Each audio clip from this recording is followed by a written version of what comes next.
उन्होंने हरा झंडा उखाड़ा तो किसी के घर पे जाने की क्या ज़रूरत पड़ रही है भाई। मुसलमान इतना ही करता है जैसे देश के ऊपर जान देने के लिए, खून बहाने के लिए 24 घंटे तैयार रहता है। नहीं, भारत माता की जय का क्या ताल्लुक भाई। आप अपने मजहब पे काम करते हैं, मैं अपने उस पे काम करता हूँ, इससे क्या लेना देना।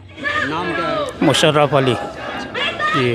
क्या दिक्कत है अभी मतलब मशीनों में? मशीनों में यही है कि मतलब इसमें जो है ना वोट डालते हैं किसी को, जाता है कहीं और, ये परेशानी है। तो जो पहले होता, ये परेशानी सरकार सुनेगी आपको? बे सुने या ना सुने, हम तो मांग कर रहे हैं और सरकार को सुननी चाहिए। जब लोग जो है ना किसी चीज़ को लेके शक व शुबहात पैदा हो रहे हैं तो सरकार को सुननी चाहिए, क्योंकि सरकार सबकी होती है, किसी एक की तो होती नहीं सरकार। अच्छा, मोदी जी कहते हैं सबका साथ सबका विकास। नहीं, ये तो झूठा नारा है ना। कैसे? हाँ, झूठा नारा है कि देख लो आप जो है ना, जगह जगह देखो कि पहचान करके कपड़ों के ज़रिए या और तरीके से एक समाज को अलग कर देते, दूसरे को अलग। ये तो बिल्कुल झूठा है, खोखला है। आप ये कह रहे हैं कि हिंदू मुसलमान ज़्यादा हो रहा है? नहीं, हिंदू मुसलमान तो ये करवा रहे हैं। करवा रहे हैं। हाँ, हिंदू मुसलमान आपस में तो सब मुत्तहिद रहते हैं, लेकिन जहाँ ये देखते हैं कि इलेक्शन होना है या वोट हमें चाहिए तो ये बंटवार कर देते हैं।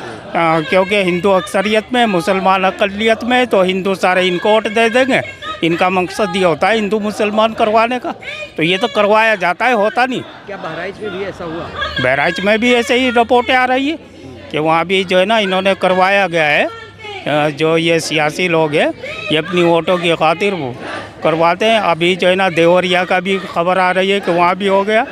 तो ये सब जो है ना सियासी लोग हैं, वरना आपस में हिंदू हो या मुसलमान हो, सिख हो, जैन हो, कोई भी हो, ये तो सब आपस में भाई भाई रह के अपना कारोबार चलाते हैं, अपना प्यार मोहब्बत से रहते हैं। एक नैरेटिव है कि हिंदू खतरे में आ गया। नहीं, खतरे में क्या हुआ भाई? खतरे में तो जब नहीं हुआ जब मुसलमान यासी राष्ट्रपति था, मुसलमान गृह मंत्री भी रहा मुफ्ती मोहम्मद सईद। जब ये हिंदू खतरे में नहीं रहा, मुसलमान खतरे में ना हिंदू खतरे में। ये तो अपनी सियासी शोभाबाज उस पर लेके वो करते हैं, वरना खतरे में कोई नहीं।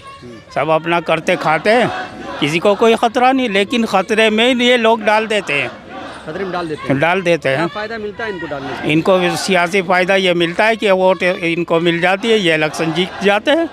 यानी अब जो मुसलमान है वो लोकसभा विधानसभा में नहीं पहुंच पाएगा, ये लोग जीतेंगे? नहीं, वो तो खैर पब्लिक के ऊपर बात है, जो जिसको अच्छा समझेंगे उसको भेजेंगे पब्लिक, इसके उसमें तो वो नहीं। लेकिन हमारा जो है कि भाई ये घोटालेबाजी होती है EVM मशीन में, इसलिए जो है ना जिसको चाहते ये हरवा देते, जिसको चाहते जितवा देते। तो हमारी मशीन से जीतते हारते हैं या हिंदू मुसलमान करने जीतने? नहीं, हिंदू मुसलमान भी करते हैं और ये भी दोनों चीज़ें होती है। दोनों चीज़ें। हाँ, दोनों चीज़ें होती है और ये अपना सियासी फ़ायदा ही उठाते हैं। अभी जो बहराइच में जिस तरीके से हुआ कि झंडा उखाड़ रहे थे, हरा झंडा उखाड़ा गया और गोपाल मिश्रा कोई था वहाँ पर, जी। मार दिया गया। जी, नहीं जी। मानते हैं आप? नहीं, वो जो है ना अगर उन्होंने हरा झंडा उखाड़ा तो किसी के घर पे जाने की क्या ज़रूरत पड़ रही है भाई। किसी का कोई भी है वो इंतज़ामिया यानी पुलिस जो है ना अपने आप देखे इन चीज़ों को कि अगर मैं गलत कर रहा हूँ तो पुलिस है ना उसको इंतज़ाम संभालने के लिए, और अगर पुलिस के भी ज़रिए फिर आगे अदालत है वहाँ जाए।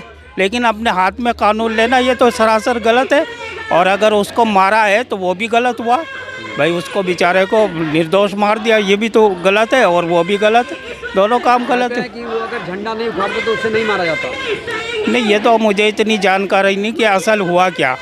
इसके बारे में तो यही सुना है कि वो झंडा उन्होंने उखाड़ा, दूसरा झंडा लहराया, तो उसी में किसी ने उसके ऊपर हमला किया है। ये सारी जानकारी ज़्यादा तो मुझे नहीं। कहते हैं कि अच्छा हुआ उसे मार दिया। नहीं, मुसलमान ऐसा कोई नहीं है, जो मुसलमान है ऐसा नहीं सोचता कि किसी को मारना। क्योंकि कोई सा भी मज़हब हो, मुसलमान हो या हिंदू हो, इंसानियत है, हम आपस में एक दूसरे के भाई भाई है। मारना तो किसी भी उसमें सही नहीं है। अगर वो जिसने भी मारा वो गलत किया। हाँ, जिसने मारा वो गलत किया। बिल्कुल गलत किया, मारने वाला गलत है और जो मरा बेचारा वो तो एक तरीके से मर गया भाई। अगर उसने गलती की थी, परिवार को इनाम भी दिया है, पैसे भी दिए। यही तो सियासत चल रही है भाई। और भी तो बहुत सारे लोग मरते हैं और मारे जाते हैं, उनको क्यों नहीं फिर वो दिया जाता भाई। अगर इनाम देना है या कोई मुआवजा देना है या कोई बदला देना है तो दूसरे लोगों को भी दिया जाए। अकेले कोई एक बढ़ा चढ़ा के बहुत सारी वो पैदा करना, यही सियासत है। इसी में ये जो ना करवाते हैं, इसी से साबित होता है कि ये लोग करवाते हैं ना कि होता है। ये लोग करवाते हैं, बिल्कुल करवाते हैं सियासी लोग। तो ये रुकेगा कब? भाई रुकेगा तो जब पब्लिक अपनी अकल से काम लेगी और इनके चक्करों में नहीं आएगी। अगर पब्लिक बेवकूफ़ बनती रही और ये लोग बनाते रहे तो कभी भी नहीं रुकेगा इतना हालात। तो मुसलमान है पाकिस्तान चला गया, ऐसे बयान नहीं, कैसे चला जाए पाकिस्तान? अगर जाता तो 1947 में जो बंटवारा हुआ था तब चला जाता। अब हम यही पैदा हुए हैं, यही मरते हैं, यही रहते हैं, यही खाते हैं, यही गुनगाते हैं, सब कुछ हमारा यही है, तो कैसे चला जाएगा कहीं? कहते हैं ये बाहर से आए हैं। नहीं, बाहर से कोई नहीं आया। हमें जब हम यहाँ पैदा हुए, यही बचपन हमारा गुजरा है, तो हम बाहर के कैसे हो गए? भाई बाहर से कोई आया होगा, कभी आया होगा, उसका हमें क्या पता, इतनी लंबी हमारी हिस्ट्री नहीं है।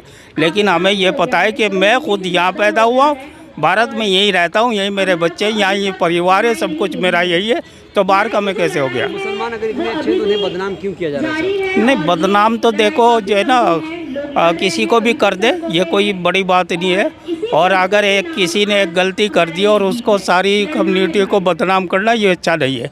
हो सकता है हम में भी कुछ कमी हो, क्योंकि हर इंसान एक गलती में होता है, कुछ ना कुछ गलती हो जाती है, लेकिन उसका मतलब ये नहीं कि सब के सब गलत होते हैं।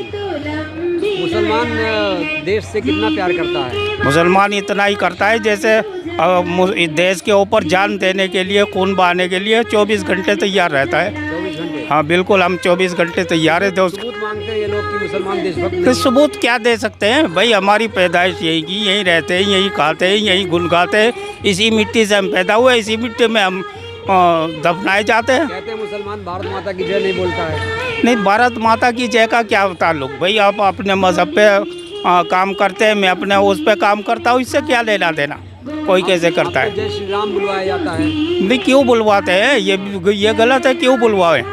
अपनी मर्ज़ी से कोई जो चाहे कर ले, लेकिन किसी के ऊपर थोपना, ज़बरदस्ती करना, ये तो गलत है बिल्कुल। तो वंदे मातरम, भारत माता की जय आप बोल पाएंगे अगर बोलना हो? नहीं, अगर बोलने की ऐसी ज़रूरत पेश आए तो कोई इतनी बड़ी बात नहीं है, लेकिन एक हमारा मजहबी मामला है, ये इससे क्या ताल्लुक़ है भाई? हम अपनी इबादत अपने तरीके से करते हैं, दूसरे जैन हो या सिख हो या कोई और दूसरे लोग वो अपने तरीके से करते हैं, और सबको आज़ादी है इस चीज़ की। किसी के ऊपर ज़बरदस्ती नहीं की जा सकती, ना करनी चाहिए। क्या मुसलमानों को जानबूझ के टारगेट किया जा रहा है? जब कोई आरोपी होता मुसलमान बुलडोजर चल जाता है। यही तो गलत कर रहे हैं भाई। यही तो जो नारा दिया कि सबका साथ सबका विकास, ये बिल्कुल गलत है। पहचान कर करके जो अगर मुस्लिम से कोई गलती हो गई तो उसका घर भी बुलडोज कर दिया गया, उसको इनकाउंटर भी कर दिया जाता है। लेकिन अगर कोई दूसरा कर दे तो उसके ऊपर कोई एक्शन नहीं होता। तो ये तो पहचान की बात की, आपने खुद दाढ़ी और टोपी लगाई है, तो आपको डर नहीं लगता कि पहचान लेंगे लोग? नहीं, डर क्या का लगे? हमें तो ये पता है कि एक दिन मरना तो है ही भाई। किसी के हाथ से मरेंगे तब भी मरेंगे, अपनी मौत मरेंगे तब भी मरेंगे, डरना किस बात का?